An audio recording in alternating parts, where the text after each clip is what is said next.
This is Mark and Charity's Coffee Podcast.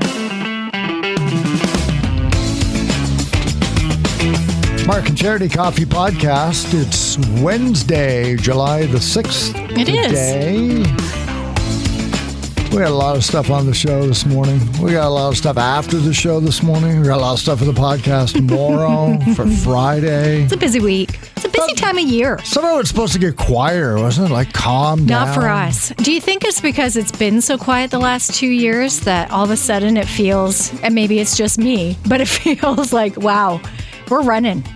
Maybe. We have Dan Thompson on the show tomorrow, and then on the podcast from Sterling Festival Theater, they're doing the Rocky Horror Show, as it was called on stage. They threw picture in when it became a movie. So get your toast ready. And we actually asked him, like, what are you allowed to bring into the theater and hurl? Because you can throw stuff at the screen, right?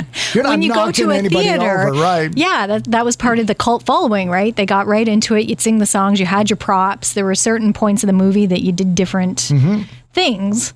So, yes, that was a very good question. I've seen that movie so many times that I can do all of them. And people say, well, you know, I can't too. It's like, no. Do you do all of them? Because there are like 14 of them or something like that. Like quirky little actions or behaviors that you do. I saw it at Fanshawe College when I was a broadcaster. And there's one in the movie near the end when Frankenfurter jumps through the fog. And when the fog clears, he's on an SS Titanic life preserver in a pool.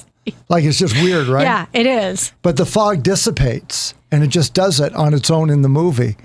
But I ran up and I fanned it with my coat, so it looked like I did it.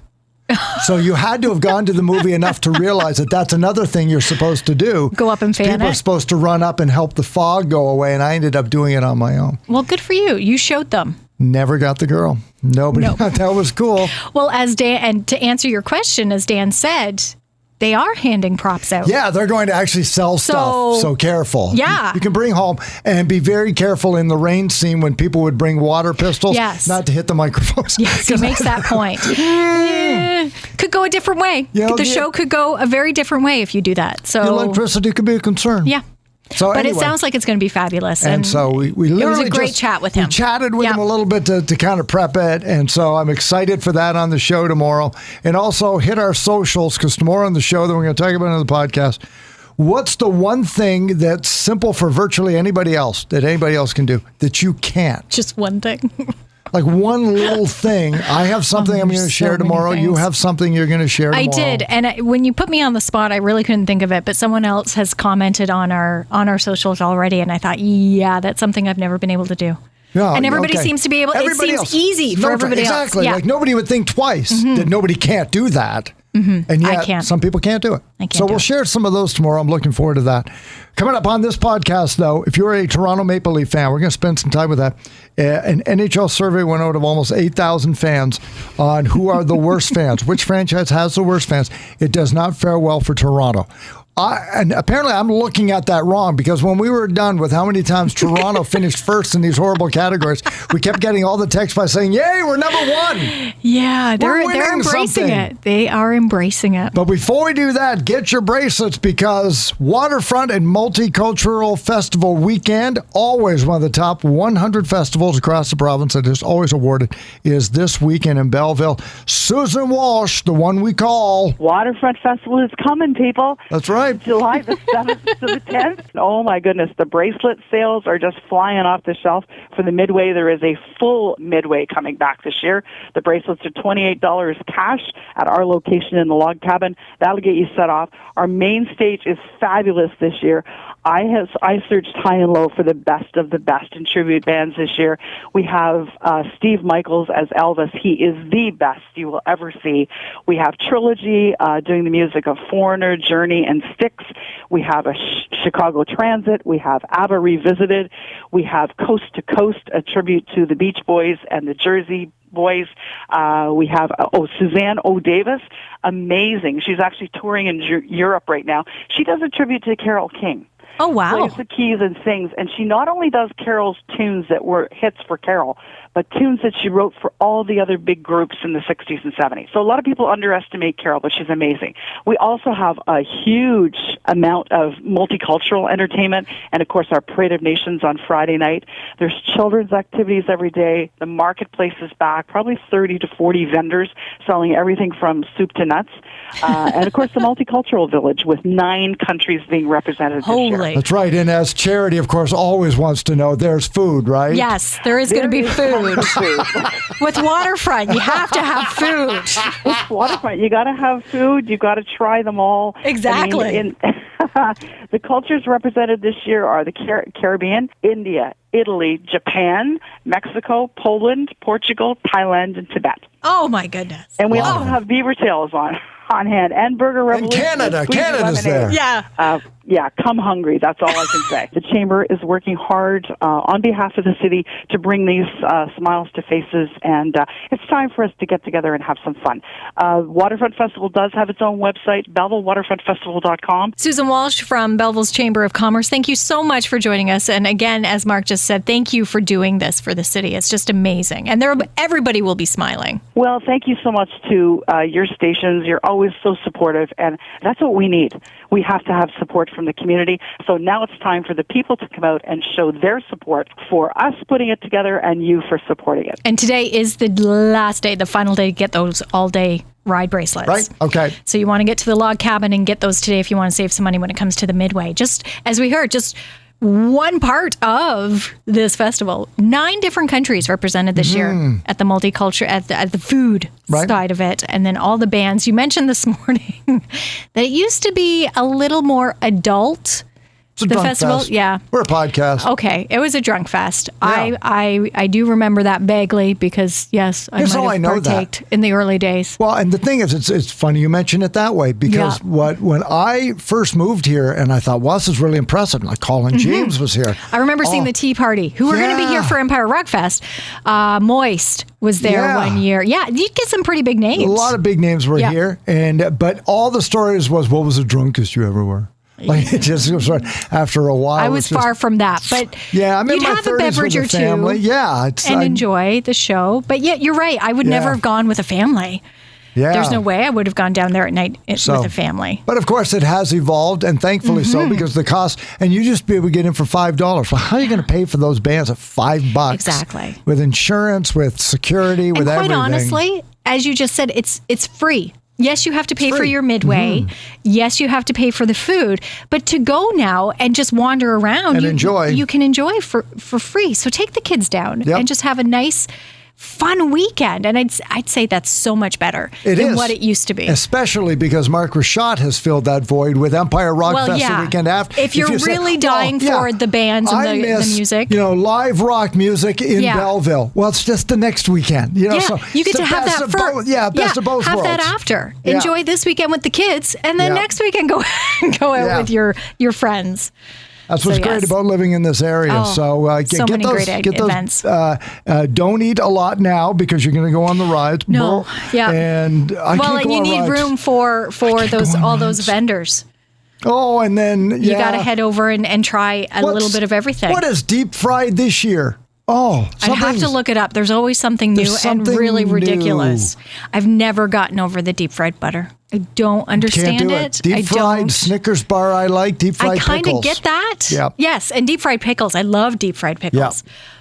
But butter? Butter? Really? Pass. Fail. Nobody needs that. Nobody needs that. Nobody needs that. But Susan and everybody with the Chamber of Commerce and the volunteers and all of the groups and their volunteers and the hard work that's gone into bringing this back. Thank you so much. Huge thank you. Waterfrontfestival.com. Is it Belleville Waterfront Festival? Belleville Waterfront Festival. Yep. .com. Website, shuttles, everything. Yeah. You don't even have to park. It's great. It's so great. We're looking forward to that this weekend. Okay, so we'll spend some time now with this survey that showed up online, and everybody filled it out. There was some 7,000 or 8,000 people. And here's what it was. The first question was more than 6,500 of you answered the fan base survey. Which NHL team has the most annoying fan base? And 48%, said the Toronto Maple Leafs. Yeah. There are 32 fan bases. There are 32 franchises. The other 31 turned to Toronto and... Would you agree? No. You wouldn't agree they're the most annoying? I don't think a fan base is annoying. Like none of them, like in football, I'm annoyed. But there's none in the NHL I found annoying. Oh, my husband excluded. I won't include my husband in it because I don't find, but I've been to Ottawa Senators games where they've played the Leafs. Right. And I've been to Belleville Senators games where Leaf fans have showed up. Yeah. They're annoying. Annoying. They are annoying. And what would be the characteristic? What's the most annoying characteristic for you? The language and the shouting? The language, certainly. Yeah. I would also say the confidence. Oh. And you know what? Cheer for your team. Right. I'm all for it. Back them. It's the loyalty. I totally get that. But when you are so confident, arrogant, I guess, is more the word. Yes. The arrogance that comes from it, that's what I find annoying. It's like, dude, really? I don't think you get to walk and talk like that till you win a Stanley Cup. Like it's been 55 years. The last 50 years. What are you walking around? Because you've won two in a row. Like you've got the Toronto stash. It's creepy and gross. That's nothing to be confident about either. But I agree. New York Rangers were number 2 at 20%. So we got 45% west. So 65% of fan bases think it's those two. 2/3 of fans. Rangers and Leafs. Really? Followed by Montreal 3rd, Edmonton 4th, and St. Louis 5th. Ottawa's down there like 2%. So everybody thinks that Ottawa's fans are the least annoying cool. Or close to it. Then they tracked most annoying by fan base. So 81% of Montreal fans said that Toronto has the most annoying fans. Of course they would, yeah. 79% of Winnipeg fans voted Toronto. 76% of Edmonton fans voted Gerrard. So Canada just thinks Toronto's annoying. 70% of Boston voted Toronto. 68% of Ottawa voted Toronto. Yeah.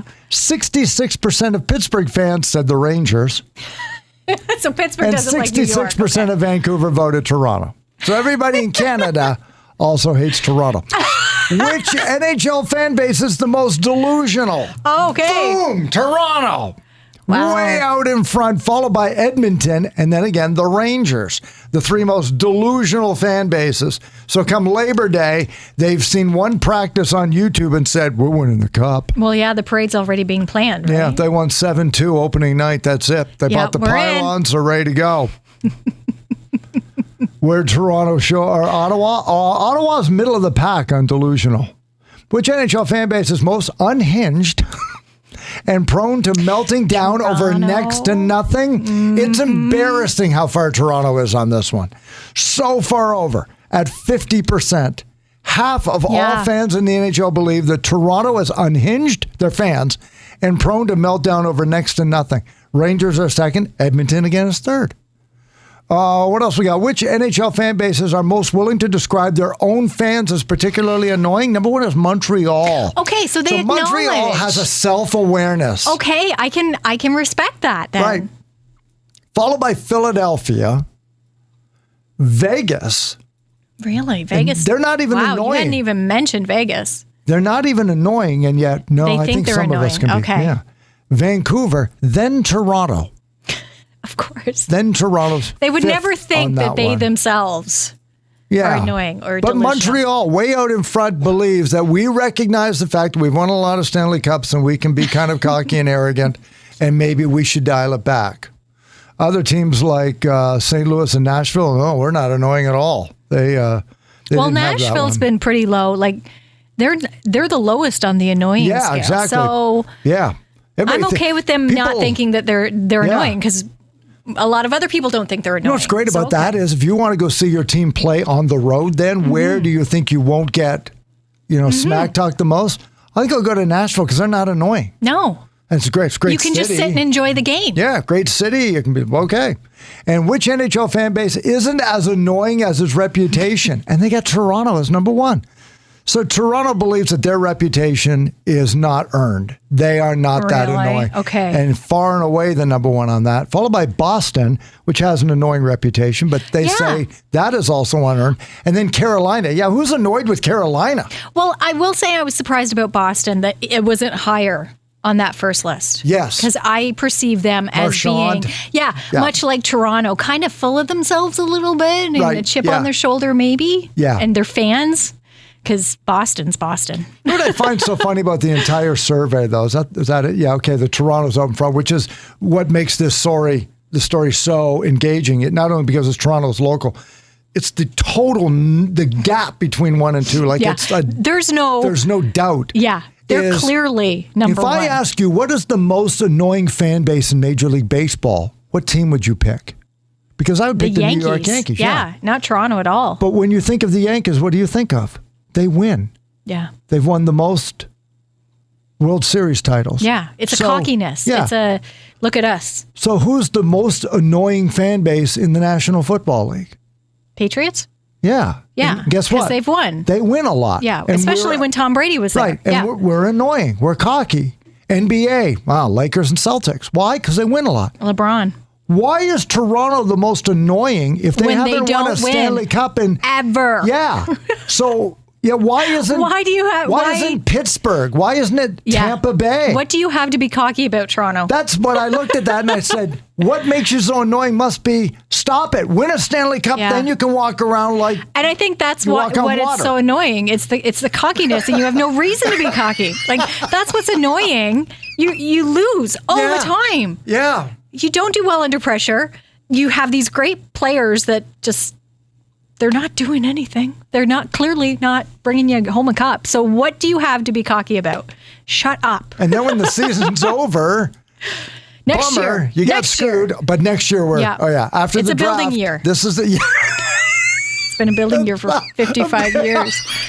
But you have to go home. Would you be careful? You need to go home to your Leaf fan husband today. Oh, but that's what I mean. Excluding him because he knows it. He's not cocky about it. And he'll say, he keeps his mouth shut. If they're on a winning streak, he keeps his mouth shut because he knows it can turn and he knows that eventually they're going to crap the bed and something's going to happen. He's not cocky about it. He just likes the Maple Leafs. Right. He just enjoys watching them. It's got the flag up. Exactly. He just wants them to win. And I can appreciate that. Like, yes, cheer for your team. But he also acknowledges that we haven't won. And these people, and he will call them out too. The people who are like, next year we got it. We're on a roll. We're going to. Yeah. So will he call a Montreal Canadian buddy, like if they're playing or something? Can he be like that, like a little poke the bear? He has a very good friend who's a Boston fan. Okay. And I will say he does that with the Boston fan for sure. He will poke. And that's for Ben too. He likes to poke Ben too. Sure. But he will. He'll call other people. Yeah. But he expects it back. And I think that's the difference too. Because some, especially Leaf fans, they get their backs up and they almost want to fight. Like they're always ready for a fight. There's aggression there. And it's like, dude, calm down. like relax. Come on. Yeah, nobody likes me because my football and hockey teams just keep winning lately. Like I went on an incredible streak. And if I never see Chicago win us another Stanley Cup, and the Patriots will probably never win another Super Bowl. Sorry, Mac Jones, but if we do, I love you. The Patriots, you love the Patriots, but it isn't an annoying love. Like it's not. Yeah, but I know some who are. I see them online and it's like, I'm glad I'm not you. Because, but I mean, there are other ones like Green Bay, very annoying fans, cheeseheads. Okay. But they win. Dallas is also a huge fan base, but they get a little annoying. It's been a quarter century since you've won a Super Bowl, so maybe you need to sit down for a while. When did Dallas last win? Yeah, but stuff like the Jets. Yeah. Jets are horrible, so the fans, shut up. Like, you guys are awful. You guys are terrible. You make the playoffs twice in 20 years, and you're walking around like the top of your feet don't get wet. You don't walk on water. Yeah. Sit down for a while and wait till you get a football team. Have some humility. Yeah, like learn it. I know it's sport, but anyway, what a fun survey. It was, and our reaction to it too, because we did put it up on our Facebook page just to see how some of the Toronto fans in the area felt. And again, here's how they, as you said right off the hop, they took it. Well, we're number one. We're number one. We're number one. It's Like, yeah, but I think you kind of... I don't know that it's a good number one, but let's take it and run with it. And really, it's just our never-ending desire, even in the off-season, to make fun of Leaf fans. There's so few opportunities in July to bring it up. Oh, yeah. And that's where we wanted to do that. And speaking of that, we began the show this morning before we even let the podcast go. The Charity yesterday saw her first back-to-school ad. Yep. Can't we have a week? Just 1 week. Wasn't even a full week. It was, a week ago today. It was the last day of school. Yesterday, first back-to-school ad. I saw the back-to-school ad. And, yeah. Oh, my God. But it's some good deals. It's great savings. But I can't do it. I can't do it. Yep. I can't. It's like it's too early. Remember when I would see them, I'd come back from, camping and it would first start. Week of August. Yeah, the 1st of August. Oh, that seems so early. No. The bell rings on the last day and it's like, back to school deals. All summer. No, thank you. Hope you are enjoying your first week of July. As we mentioned tomorrow, Dan Thompson of Sterling Festival Theater's production of Rocky Horror Show on the show, what you can bring, songs you need to learn, and get ready to stand up and sing and dance a lot. It debuts tomorrow night. It is opening night. He's going to be on the show on our Throwback Thursday tomorrow for Burger Revolution in honor of Waterfront. Pick your favorite Billy Ocean song. There it is. I know. That's the connection, everybody. Oh, love it. Team Mark has Caribbean Queen. Team Charity has Get Out of My Dreams, Get Into My Car. How's it looking? So far? I'm Votes ahead. On social. I am ahead. I don't want to jinx it. June was such a sucky month. You kicked my ass. Like it was terrible. I am all about redemption for July, and I'm on my way. I hope I don't jinx myself. I should. But yes, I am ahead at the moment. Should have used Suddenly. Because it's a ballad. Yeah, because that would have beat Get Out of My Dreams, Get Into My Car. What is that? What movie is that from? It's from My Life Story. It's going to be featured. No, not that. Get Out of My Dreams, Get Into My Car. I don't think that was in a movie. Was it in a movie? I think it was in a movie. I'm going to look it up. Now I got to look that one up. Yeah. That's terrible that I don't know. I want to say Corey Haim. Oh, one of those? Yeah, Corey Haim, Corey Feldman films. Movies? Yeah, I'm going to look it up. I'll know for tomorrow. What was the movie where there was like a model next door or something? Weird Science? No, that wasn't Weird Science. Something like that. They're all the same afterwards. There's Mannequin, and then there's all of the others. They were like that. Yeah, Mannequin, and then all of the others. That was the big one. Weekend at Bernie's, Mannequin, and then all the other AM 80s buddy movies. Yeah. So that's what today looked like. That's what tomorrow's going to sound like. And once again, what are the things that people can do quite easily? You can't get that on our socials. We'll have some fun with that tomorrow. It's Mark and Charity Coffee Podcast. Wherever you get your favorite podcasts, be sure to subscribe because we've got it daily up by 11 o'clock. We'll talk to you tomorrow morning on 95.5 Hits FM on the home of Waterfront, Belleville, Ontario, Canada. Talk tomorrow.